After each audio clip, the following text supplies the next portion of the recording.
అందరికీ శనార్థులుల్లా మన మెగానని ఛానల్ తరపుకించి ధమాకా వార్తల దెక్కించి కూడా ప్రతి ఒక్కలకు శివరాత్రి శుభాకాంక్షలు. మరి ఎప్పటి లెక్కనే ఇయ్యాల కూడా మన ధమాకా దుమ్ము దులిపే వార్తలను మీకోసానికని తీసుకొచ్చిన కాబట్టి మరి ఇంకెందుకు ఆలస్యం ఉల్ల ధమాకా వార్తలకు పోదాం పాడ్రి. ఇక మన తమిళ హీరో విజయ్ సారు మొన్నట్ల ఒక పెద్ద బహిరంగ సభ పెట్టి ఆయన పెట్టాలనుకున్నటువంటి పార్టీని విధి విధానాలను అనౌన్సింగ్ చేసుకుంటా చాలా మందిని ఇన్వైట్ చేసిండు. ఇప్పుడు అది పెద్ద ఆ టాపిక్ అయింది ఆ టైంలలో. తర్వాత ఒక పెద్ద సంచలనానికి దారి తీసింది ఆ రోజు విజయ్ సార్ మాట్లాడిన మాటలల్లా. మరి ఈయన 10 కాలాల పాటు పార్టీని నడిపిస్తాడా నడిపియడా ఉంచుతాడా తీసేస్తాడా అని మల్లగుల్లాలు బాగానే పడ్డారు. కానీ శివరాకరికి నేను ఇక సినిమాలల్లో యాక్టింగ్ చెయ్యను, పక్కా నేను పాలిటిక్స్లోనే ఉంటా అని చెప్పినటువంటి రంగంలో దిగిన మన విజయ్ సారు కొత్తగా ఒక పెద్ద మనిషిని పట్టుకొని ఆయనే డైరెక్షన్లలోనే పార్టీని నడపనీకే ప్రయత్నాలు చేస్తున్నాడట. అరే ఇది ఎక్కడి పంచాయతీ అయ్యా, నువ్వు పోయి గాయనని ఎందుకు పట్టుకున్నావు? ఆయన సినిమా లేదు, ఆయన అన్ని పార్టీలు నూకేసిన తర్వాత నువ్వు గాయనను పట్టుకొని పక్కన పెట్టుకున్నావు, ఇక నీ పార్టీ పని కథమే అని చెప్పి కొంతమంది కారెడ్డాలు ఆడుకుంటా కామెంట్లు పెడుతున్నారు. ఈ విజయ్ సార్ ఎవరినైతే తీసుకొచ్చుకొని పక్కన పెట్టుకుంటా అన్నాడు కదా ఆ మనిషి గాయన గురించి. మరి ఇంతకు విజయ్ సార్ పక్కన పెట్టుకునే మనిషి ఎవరు ఏమా కదా చూద్దాం బాండ్రి. చెన్నై తమిళనాడు రాజకీయాలలో ఆసక్తికర ముచ్చట్లే అవుతున్నాయి. ఇక Kollywood star hero Vijay sir రాజకీయాలకు అడుగుపెట్టిన సంగతి మన అందరికి ఎరికైందే. ఇంట్లో భాగంగానే తమిళగా వెట్టి కలగం టీవీకే పార్టీని స్థాపన చేసి ముందుకు సాగిపోతున్నాడు అయ్యా. ఇక పార్టీ ఆవిర్భావ మొదటి పండుగ ముచ్చట్లల్లా చెన్నైలో భారీ బహిరంగ సభని ఏర్పాటు చేసిండు పార్టీ చీఫ్ విజయ్ సారు. దీంతో తమిళ పాలిటిక్స్ రసవత్తరంగా మారుడే కాదు, పెద్ద బర్నింగ్ టాపిక్ లై కూర్చున్నాయి. ఒకరికొకరు శివులు కొరుక్కునే మిగిలిందిగా. అయితే ఇక తమిళనాడులో వచ్చే ఏడాది తమిళనాడు అసెంబ్లీ ఎన్నికల ముచ్చట్లల్లో ఇతర పార్టీలతోని పొత్తుల మీద కూడా ప్రచార యాత్రలు బాగానే చేస్తున్నాడట విజయ్ సారు. ఇక పార్టీ అధ్యక్షుడు నటుడు విజయ్ సార్ మాట్లాడుకుంటా రాజకీయ వ్యూహకర్త ప్రశాంత్ కిషోర్ సార్ ను రంగంలోకి దింపనీకే ప్రయత్నాలు గట్టిగానే చేస్తున్నాడట. ఇక ఇప్పుడు ప్రశాంత్ కిషోర్ సారు తమిళ హీరో విజయ్ ఇద్దరు కలిసి పార్టీ గురించి మల్లగుల్లాలు పడుకుంటా తమిళనాడు రాజకీయంలో చక్రాలు తిప్పబోతున్నారని అంటే కొంతమంది పక్కున నవ్వబట్టినరయ్యా. అసలు ప్రశాంత్ కిషోర్ సర్వేలు ఈ మధ్య కాలంలో ఏమీ నడతలేవు, అంతా బుస్సే. పోయి ఆయన గాలి మొత్తం పోయిన తర్వాత అన్ని పార్టీలోని ఈ ప్రశాంతం కిషోర్ ను వదిలేసిన తర్వాత ఇప్పుడు విజయ్ సార్ పట్టుకున్నాడు. ఇదెక్కడ కదరా నాయన, పోయి గాయనే దొరికిండా నీకని చెప్పి కొంచెం కారెడ్డాలు ఆడుకుంటా కామెంట్లు పెట్టబట్టిండ్రు చాలా మంది. నీకు ఇంకెవరు దొరకలేదా, ఈ ప్రశాంతం కిషోరే ఉన్నాడా అని చెప్పి నెత్తి నోరు కొట్టుకుంటా నీ పార్టీ పని కూడా కథమే అవుతుంది పోకి నేను నమ్ముకుంటా అని చెప్పి కారెడ్డాలు ఆడుకుంటా కామెంట్లు పెట్టబట్టిండ్రు ఇంకొంతమంది. మరి 10 సంవత్సరాలు పవన్ కళ్యాణ్ కఠోరంగా శ్రమించి ఓటమిలను తట్టుకొని అవమానాలను ఎదుర్కొని అడ్డమైన మాటలు తిన్న తర్వాత ఇప్పుడు డిప్యూటీ సీఎం గా నిలబడ్డాడు. మరి గంతగన ఓర్పు ఓపిక ఈ హీరో విజయ్ ఉన్నదా అని చెప్పి కొంతమంది కామెంట్లు కూడా గట్టిగానే పెట్టబట్టిండ్రు. ఇప్పుడు మనం ప్రయాణం చేస్తాం, దన్నని ఒక ఆటోనో కారో బస్సో వచ్చిందనుకో దక్క తింటాం కదా, గుండె గుబేలంటాయి. అరే అమ్మ ఏంద్రా పాల్తుగా గిట్లా నాకు అడ్డం వచ్చినావు అని చెప్పి మనని కోటనీకే పోతాం. మరి అదే 2 పెద్ద విమానాలకు గిసొంటి పరిస్థితి ఎదురైతే గుద్దనీకే దగ్గర ఓంగానే జపక్కమని పైకి పోతే కథ అలాగ ఉంటుంది కదా. అమెరికాల 2 విమానాలు గిట్లనే గుద్దుకోనికే దగ్గరికి పోయి పక్కకు జరిగిపోయినాయి. మరి అసలు యాడికి పోయింది ఏమా కథ, ఎందుకు అసలు 2 విమానాలు గుద్దుకునేంత కథ అయిందో తెలుసుకోవాలి కదా. ఆర్త వచ్చింది చూడుండ్రి. అమెరికాల పెద్ద ప్రమాదం తప్పిందనే చెప్పాలుల్లా. ఎందుకంటే చికాగో విమానాశ్రయంలో పెను ప్రమాదం జర్రసేపట్ల కన్నురే పార్పే లోపలనే అవతల పడ్డది. ఇక ఏందయ్యా అసలు ముచ్చటనంటే ఒక విమానం ల్యాండ్ కానీకే తయారుగా జర్ర రోడ్డు మీదకి ఇట్లా విమానం దిగబోతున్న టైంలో ఉన్నట్టుండి మన రోడ్ల మీద ప్రైవేటు ట్రావెల్స్ బస్ అడ్డం వస్తుంది కదా, గా తిరిగిన ఇంకో విమానం అడ్డం బోర్డు కనబడ్డది. ఎంబటే తిరిగిగలైనటువంటి ఈ పైలట్ ఏం చేసిండు అనుకుంటున్నారు, ఎంబడే మళ్ళా విమానాన్ని రప్పని పైకి లేపిండు. గట్లైన పైకి లేపుడుతోని ప్రమాదం అవతల పడ్డది ఏం కాకుండా. కానీ లేకపోతే 2 విమానాలు గుద్దుకొని జరగకూడదు జరిగితే ఎంతమంది ప్రాణాలు గాల్లో కలిసిపోయేటియో. ఇక ఏదేమైనా పైలట్ శాఖశక్యానికి మాత్రం అందరూ మస్తు తారీఫ్ చేస్తున్నారు. గిట్లా విమానం రన్వేను తాకి దాకంగానే జర్రసేపట్లనే టేకాఫ్ చేసిండు. ఇక ఏదైతే దీనికి సంబంధించిన ముచ్చట ఉన్నదో సోషల్ మీడియాను షేక్ చేస్తున్నదయ్యా. ఆహా ఏం శాఖశక్యమయ్యా ఈ పైలట్ది, మస్తు చేసిండు నిజంగా. ఆయన జర్రసేపు ఏమన్నా యాది మరిచిండనంటే 2 విమానాలు దబుకుమని గుద్దుకునేటి ఎన్ని ప్రాణాలు గాల్ల కలిసిపోయేటి, ఎంత ఆగమైతుండే జీవితాలని చెప్పి మస్తు సంతోషంగా సాపట్లు కొట్టబట్టి ఇళ్ళ ప్రయాణం చేసినటువంటి ప్రతి ఒక్క ప్రయాణికుడు. ఇక మన సీఎం రేవంత్ రెడ్డి సారు ప్రధానమంత్రి మోడీ సార్ తానకైతే పోయిండయ్యా. ఇక్కడ ఉన్నటువంటి పార్టీ పెద్దలతోని అనేక విషయాల మీద మల్లగుల్లాలు పడి అనేక విషయాల గురించి చర్చలు గట్టిగానే జరిపిన తర్వాత మన తెలంగాణ రాష్ట్రానికి ఏమేం కావాలి, ఏమేం అవసరం ఉన్నాయి, ఎట్లా మాట్లాడితే పని అవుతుందనే దాని మీద మోడీ సార్ తోటి మీటింగు గట్టిగానే పెట్టిండట. మరి రేవంత్ రెడ్డి సార్ అన్న దానికి మోడీ సారు ఎట్లా రియాక్ట్ అయిండు, రేవంత్ రెడ్డి సార్కు ఇచ్చినటువంటి హామీ ఏంటిది, ఇవన్నీ ముచ్చట్లు తెలుసుకోవాలని మీకెట్లున్నదో నాకు కూడా గట్టనే ఉన్నది కాబట్టి వార్త తెచ్చిన మీకోసారి. కానీ చూడుండ్రి చెప్పన. ఇక సీఎం రేవంత్ రెడ్డి సార్ వచ్చిన పర్యటన మత్తు బిజీలా అవుతున్నదయ్యా. ఇక ఈ ముచ్చట్లలో ఇయ్యాల ఆయన మంత్రి శ్రీధరబాబు సారు రేవంత్ రెడ్డి సారు ప్రధానమంత్రి మోడీ సార్తోని సమావేశం అయ్యిండ్రు.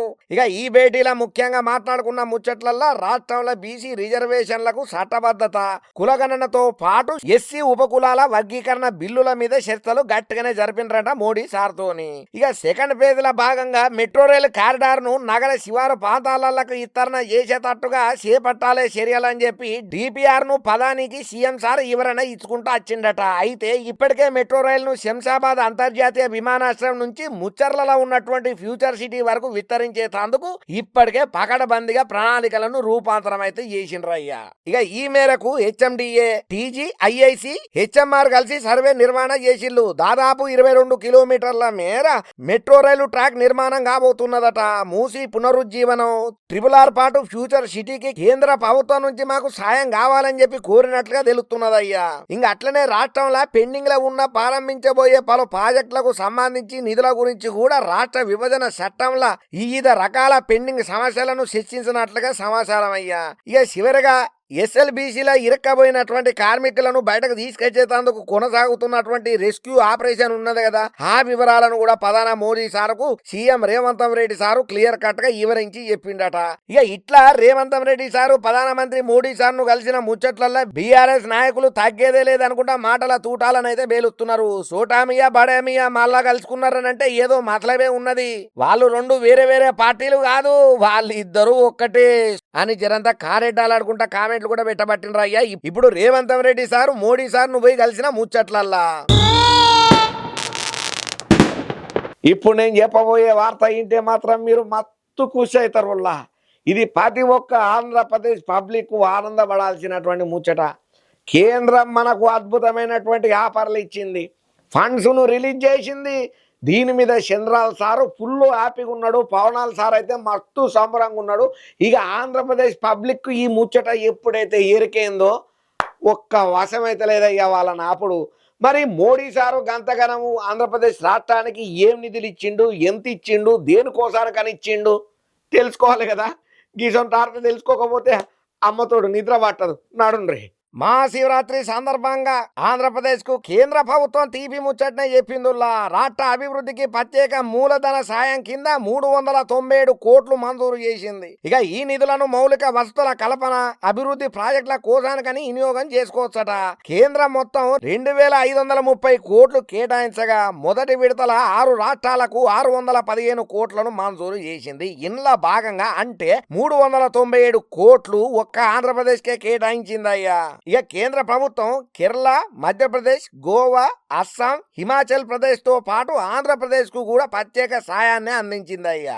అత్యధిక భాగం ఏపీకి అచ్చుడు రాష్ట్రానికి మంచి అవకాశం అని అధికారులు అంటున్నారయ్యా. ఇక ఈ నిధులకు అవసరమైన నిర్మాణాలు చేపట్టేందుకు ఆయా శాఖలు వినియోగించుకోవచ్చు అన్నట్టు. అంతేకాకుండా కేంద్ర ప్రభుత్వం సిఎస్ఎస్ అంటే కేంద్ర ప్రాయోజిత పథకాల కింద ఆంధ్రప్రదేశ్ కు అదనంగా 1000 కోట్లు మంజూరు చేసింది. ఇక ఈ నిధులను రెవెన్యూ వ్యవసాయ పద్ధతుల కింద మార్చి 1వ వారంలోనే రాష్ట్ర ఖాతాలలో జమ చేయబోతున్నారు. రాష్ట్ర ప్రభుత్వం ప్రత్యేకంగా విజ్ఞప్తి చేసుడుతోని ఈ నిధులను మంజూరు చేసినట్లుగా తెలుస్తున్నదయ్యా. ఇక డిఐఎల్ఆర్ఎంపీ అంటే digital India land record management programme కింద అందినటువంటి పైసలు ఏమైతే ఉన్నాయో భూమి రికార్డుల డిజిటలైజేషన్, రెవెన్యూ రికార్డుల ఆధునీకరణ, 12 అంకెల విశిష్ట సంఖ్య వంటి ప్రాజెక్టులకు ఉపయోగం చేయవచ్చంట. ఏపీ ప్రభుత్వం ముందుగానే ఖర్చు చేసిన నిధులను సిఎస్ఎస్ కింద తిరిగి క్లెయిమ్ చేసుకునే అవకాశం కూడా ఉన్నదని అంటున్నారు. ఏదేమైనా ఆంధ్రప్రదేశ్ కు కేంద్రం నిధులు కేటాయించడం మీద చంద్రాల సార్ అయితేనేమి, పవనాల సార్ అయితేనేమి, టోటల్ ఆంధ్రప్రదేశ్ పబ్లిక్ అయితేనేమి మస్తు హ్యాపీగా ఫీల్ అవుతున్నారట.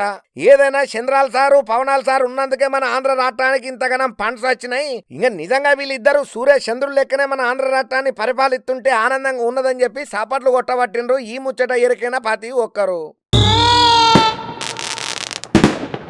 ఇక రైతుల కోసానికని చెప్పి మళ్ళొక బంపర్ ఆఫర్ని పట్టుకానొచ్చింది కూటమి సర్కారు. ఇప్పుడు ఎందుకంటే పట్టెడు అన్నం పెట్టే రైతన్నకే 4 ముద్దలు లోపలికి పోలేని పరిస్థితి ఉన్నదనంటే రైతు గోస ఎవరికి ఉండొద్దు. రైతు సంతోషంగా ఉంటేనే రాష్ట్రం మంచిగా ఉంటుంది, రాష్ట్రం మంచిగా ఉంటేనే దేశం మంచిగా ఉంటుంది అని అంటారు కదా.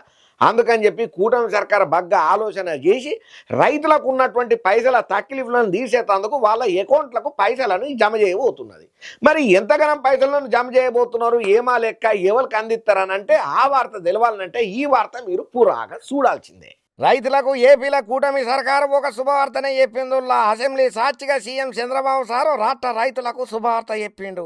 అన్నదాత సుఖీభావ అమలు మీద చంద్రబాబు సారు కీలక ప్రకటననే చేసిండు. దీని మీద చంద్రబాబు సారు మాట్లాడుకుంటా రాష్ట్ర రైతులకు వచ్చే రోజులలో ఆర్థిక భరోసా అందించనీకే ప్రభుత్వం రెడీగా ఉన్నదని చెప్పి చెప్పుకుంటా వచ్చిండు. కేంద్ర ప్రభుత్వం ఇచ్చే 6,000తో పాటు అదనంగా 14,000ను 3 విడతలల్లో రైతులకు అన్నదాత సుఖీభావ పథకం కింద అందిస్తామని చెప్పి చంద్రబాబు సారు చెప్పుకుంటా వచ్చిండు. 3 విడతలల్లా అంటే ఏప్రిల్లోనే మొదటి విడతలుగా సుఖీభవ పథకాన్ని అందిస్తానని చెప్పి చంద్రాల్ సార్ చెప్పిండయ్యా.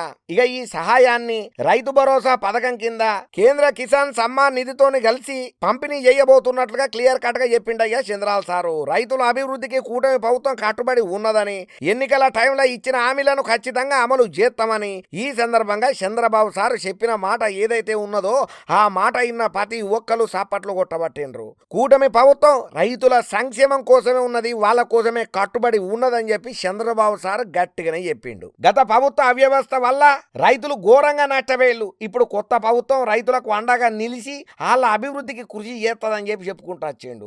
అన్నదాత సుఖీభావ అమలుతోని రైతు భరోసా పథకం కింద బలోపేతం అవుతుందని, రాష్ట్ర వ్యాప్తంగా రైతులు దీన్ని ఆశావాహంగా చూస్తున్నారని చెప్పి చంద్రబాబు సార్ చెప్పుకుంటూ వచ్చిండు. మత్స్యకారులకు కూడా 20,000 అందజేస్తామని చెప్పి చంద్రబాబు సార్ చెప్పిన మాట అందరికీ ఆనందాన్ని ఇచ్చిందయ్యా. పింఛన్ల రూపకంలో ప్రతి సంవత్సరం 34,000 కోట్లు ఖర్చు చేస్తున్న ఏకైక రాష్ట్రం మనదే అని చెప్పి గట్టిగానే చెప్పిండు చంద్రాల్ సారు. అందరూ గర్వపడేటట్టు రాజధాని నిర్మాణం చేస్తాం, అది మన బాధ్యత. రాష్ట్ర అభివృద్ధికి బలమైన పునాది వేసేటందుకే కీలక నిర్ణయాలను తీసుకుంటున్నామని చెప్పి సీఎం చంద్రబాబు సార్ చెప్పిన మాటకైతే ఆంధ్రప్రదేశ్ పబ్లిక్ మస్తు ఆనందపడే కాదు, సంబురంలా మునిగిపోతున్నారు.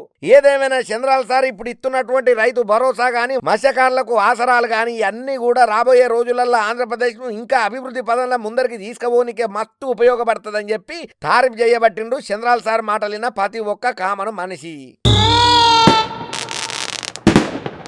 అవులా మనకి ఏదన్నా టైం పాస్ కాలేదనుకో, అలా ఏం చేస్తాం, నిమ్మతంగా చెవులకు బ్లూటూత్ పెట్టుకొని ఆ గల్లీలు ఈ గల్లీలు తిరుగుకుంటా మొత్తం రోడ్లన్నీ ఒక రౌండప్ వేసుకొని వస్తాం.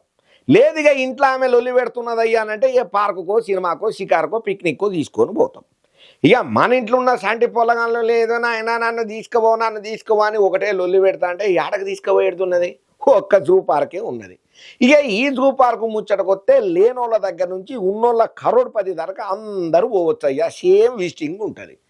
ప్రతి ఒక్క మధ్యతరగతి ఫ్యామిలీకి తక్కువలో చూసేటువంటి ఆనందకరమైనటువంటి అద్భుతాలు ఏమైనా ఉన్నాయంటే గది జూ పార్కు ముచ్చట్ని.